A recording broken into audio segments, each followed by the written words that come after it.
rows of cells, if you look at the nuclei, which suggests the cells, how many rows of cells does it look like? Three rows, okay? But in order to be truly stratified, the bottom of one cell has to be on the top of the cell underneath it, and so on.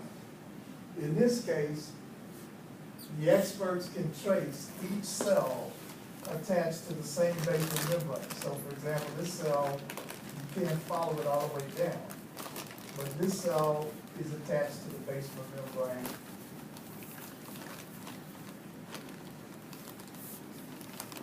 These cells are attached to the basal membrane.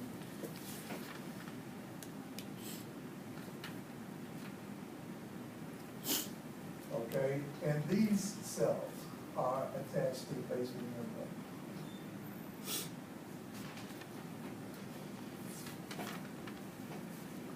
And so since each cell touches the basal membrane, none of these cells are on top of a lower level.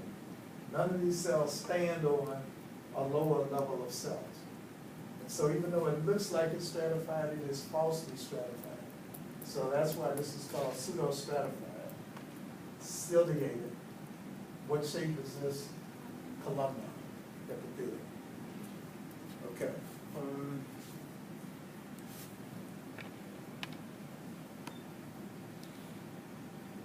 All right, so I will put on the board the different tissues that you will be required to identify.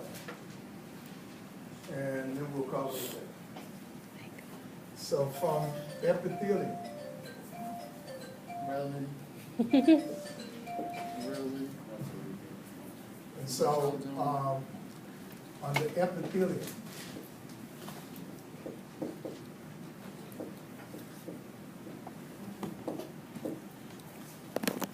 all right, the tissues that you will have to identify are as follows. So you will notice that the name of the tissue has both, it will indicate both the number of layers and the shape of the cells, okay?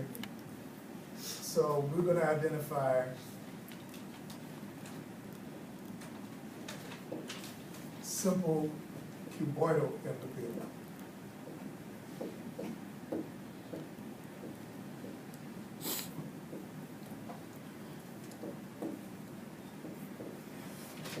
Simple columnar epithelium.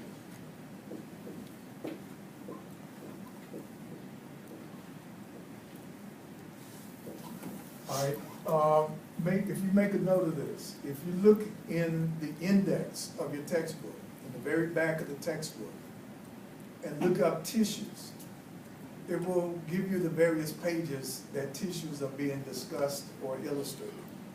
And so if you use that, you can find out where there's a discussion of the various tissues, describing much of what I'm saying. Okay, so the simple columnar epithelium.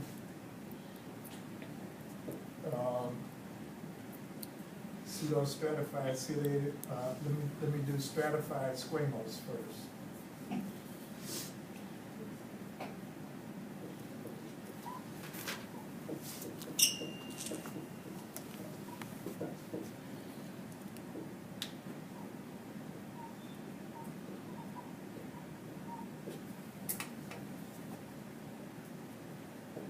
Pseudo-stratified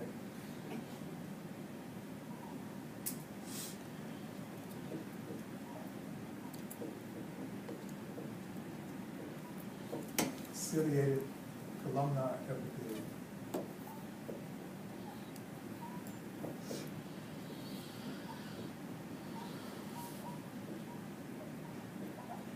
And then finally, transitional epithelium.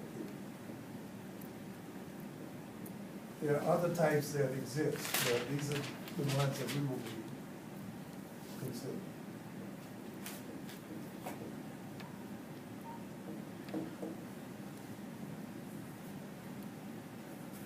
Okay, and so these are the ones that will be on the lab practical exam, along with the other categories as we come to.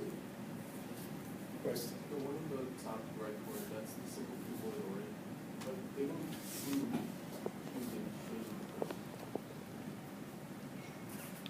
Right, the shapes, the shapes aren't always gonna be perfect, but it will be roughly just as wide as it is tall. Now, this is a perfect cuboidal shaped cell. This is a little misleading. This is almost a transitional cell. It looks like it's about to turn into a columnar cell, but it also looks cube-shaped. So, for the most part, you look for the centrally located round nuclei, and that will indicate that you're looking at cuboidal cells. All right, this is one row of cuboidal cells going all the way around, forming this tube. And so there's one layer of cells between the basement membrane that's in here versus the free space that's here. And so this really looks transitional, but it's not.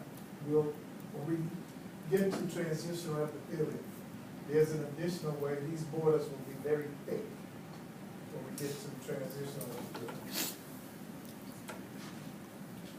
Okay, so these are the categories of epithelium, the 5 categories of epithelium that you'll identify.